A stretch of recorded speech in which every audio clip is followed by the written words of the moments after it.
Perkenalkan, nama saya Mutia. Saya dari Polri Tarbiyah. NIM saya 51210685. MK Materi Pendidikan Agama Islam. Dosen Iki Ardiansyah SPDI MPD. Saya berkuliah di kampus Sekolah Tinggi Agama Islam Aceh Tarbiyah. Nah, di sini saya akan menjelaskan tentang buku saya yang berjudul Kerukunan Umat Beragama. Nah, arti kerukunan rukun dari bahasa Arab.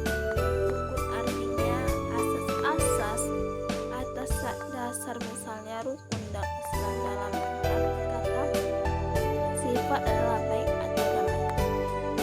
Kerukunan hidup umat beragama artinya hidup dalam suasana dunia.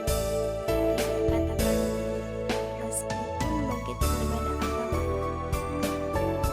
Kerukunan dalam Islam diberi istilah tasawuf atau toleransi. Sehingga ini maksud dengan toleransi misalnya kerukunan ke masyarakat, bukan dalam bidang akidah adalah perannya atau keimanan. Dalam bidang akidah atau keimanan, seorang muslim hendaknya meyakini bahwa Islam adalah satu-satunya agama dan keyakinan bid'ahnya, sesuai dengan firman Allah Subhanahu wa Ta'ala dalam surah Al-Fatir ayat 196. Nah, di sini yang artinya, katakanlah hai orang-orang kafir, aku tidak menyembah apa yang kamu sembah dan tidak pula kamu sembah Tuhan yang aku sembah, dan aku bukan menyembah apa yang bisa kamu sembah, dan kamu bukanlah penyembah Tuhan yang aku sembah.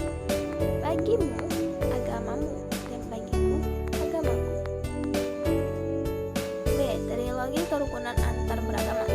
Kerukunan antar umat beragama adalah yang diciptakan persatuan antar agama agar tidak terjadi saling merendahkan dan menganggap agama yang dianggap paling baik.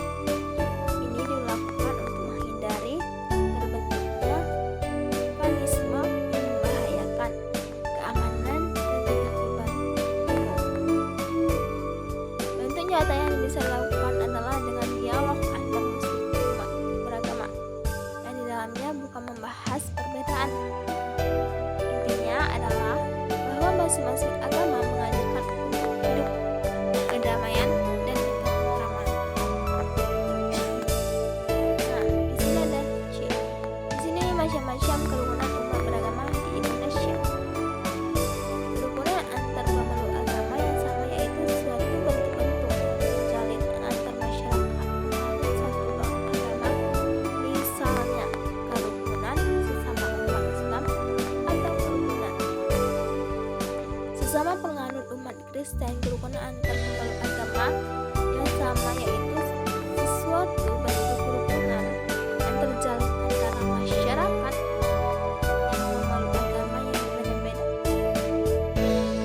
Misalnya kerukunan antar umat Islam dan Kristen, antar pemeluk agama Kristen dan Buddha, atau kerukunan yang dilakukan oleh semua agama. D. Perlunya kerukunan hidup beragama. Manusia di Indonesia, suatu bangsa, hidup dalam suatu negara. Satu ideologi Pancasila ini sebagai titik tolak pembangunan. Berbeda suku, adat, dan agama saling memperkokoh persatuan. Kerukunan menjadi akselerabilitas sosial sebagai syarat mutlak. Kerukunan dapat dimanfaatkan untuk lancar pembangunan. Di sini dapat saya simpulkan dari hasil